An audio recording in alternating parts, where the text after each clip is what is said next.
All right, let's jump right into a seriously gripping aviation mystery. Welcome to today's Explainer, where we're going to put on our detective hats and decode the adrenaline-fueled, incredibly suspenseful story of the Black Aeroplane. You know, this isn't just your standard flight gone wrong tale. It's actually a really profound look at human vulnerability and those strange mysteries that completely defy logic. So ask yourself, would you follow a phantom pilot into a deadly storm? That terrifying question is really the hook of our investigation today. I want you to picture yourself right there in the cockpit during an absolute life-or-death crisis. Just imagine, you're thousands of feet up in the air, completely swallowed by pitch darkness, and your instruments are totally dead. Suddenly, a mysterious stranger appears out of nowhere and signals you to follow. Do you trust them? Well, to understand how our narrator ends up in this unbelievable predicament, we've got to set the scene. Section 1. Into the Storm. Setting the Scene. Before we take off, let's talk about the mind behind the madness. Author Frederick Forsyth.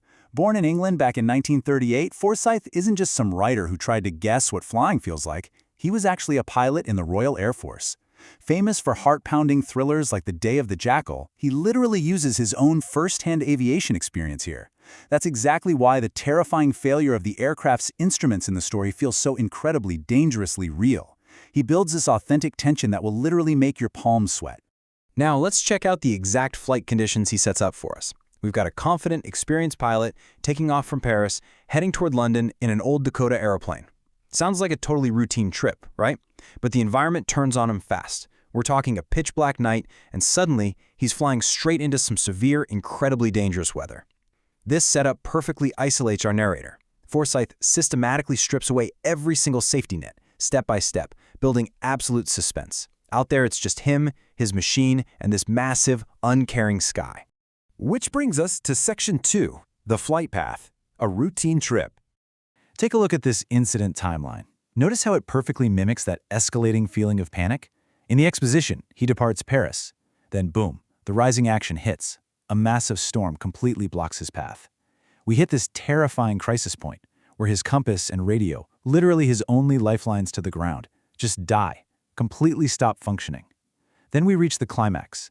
A mysterious black aeroplane, flying with zero lights, suddenly appears right alongside him in the dark. Finally, the resolution. He follows this stranger to safety, only to discover a jaw-dropping truth when he lands. We'll get to that twist in a second, but first, let's see how the author makes this whole timeline feel so suffocating. The clouds were like huge mountains. Wow. Forsyth uses this stark, super vivid imagery to paint the storm not just as, bad weather, but as an insurmountable physical trap that's literally closing in on the pilot. I mean, when you think of a mountain, you think of something massive, heavy, unmovable. By comparing storm clouds to mountains, it totally highlights just how tiny and helpless the pilot and his little Dakota are against the sheer force of nature. Moving right along to Section 3, the mystery, deconstructing it.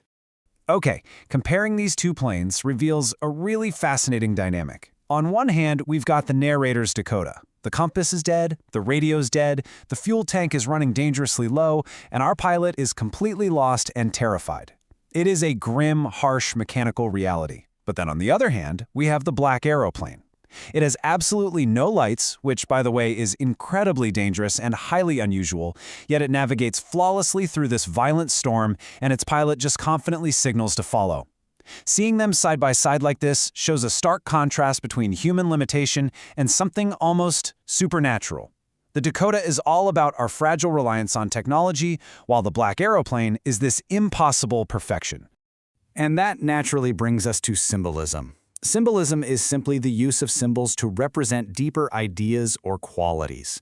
So we really have to ask ourselves here, is this black plane an actual, literal machine made of metal and wires? Or is it a powerful symbol of the narrator's desperate, overwhelming need for help? You could definitely argue the Black Aeroplane represents hope, guidance, and ultimate rescue in our absolute darkest moments. When the narrator had literally nothing left, when all his tech failed, hope arrived as a mysterious shadow in the sky.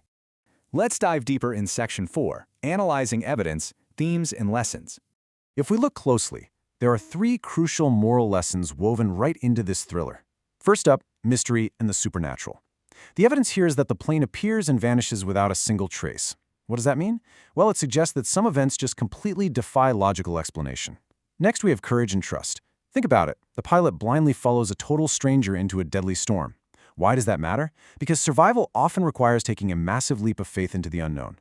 And finally, human dependence. Our pilot is confident, he's highly experienced, but he still desperately needs help when his instruments go down. The big takeaway is that even the greatest experts need guidance during a crisis. It proves this story is just as much about human vulnerability as it is about flying airplanes. Now, to make this whole psychological journey actually work, Forsyth sprinkles precise aviation vocabulary all throughout the text. Words like Dakota, compass, runway, control tower, navigate, and fuel tank. But why are these so important? Because they ground all those unbelievable supernatural elements in hard, cold mechanical reality. By using the authentic jargon of flight, the author tricks us into totally believing in the reality of the Dakota. That way, when the impossible actually happens, we are 100% invested in the mystery. Which brings us to the climax in Section 5. What happened? The final twist. Okay, so get this. The narrator miraculously lands safely. He rushes up to the control tower, desperate to thank the pilot who just saved his life. And that is when the air traffic controller drops a chilling truth. No other airplane was detected on the radar. The narrator was entirely alone in the sky. I mean, wow.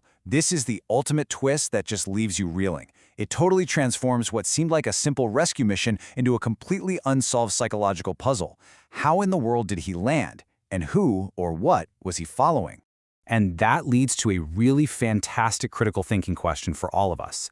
What qualities actually helped the narrator survive when his technology failed? It's so vital to think about the real-world application here. I mean, in our modern lives, we rely so heavily on tools like GPS, radar, our smartphones, you name it. But when those systems eventually break down, what internal courage do we rely on? Our narrator had to dig deep. He had to rely on his own resilience, his willingness to trust, and his raw courage to just keep flying forward, even when he was completely surrounded by darkness. So I'm going to leave you with this final, provocative thought to investigate for yourself. Was the Black Aeroplane a real, physical aircraft that somehow managed to evade radar? Was it a guardian angel sent down to guide him? Or was the whole thing entirely his own imagination, his subconscious mind taking over to save his life in a moment of sheer panic? You decide. Because as this brilliant story teaches us, some mysteries might just be better left unexplained, serving as a powerful reminder of the impact of hope in our darkest storms. Thanks so much for exploring this incredible aviation mystery with me today. Keep wondering and keep learning.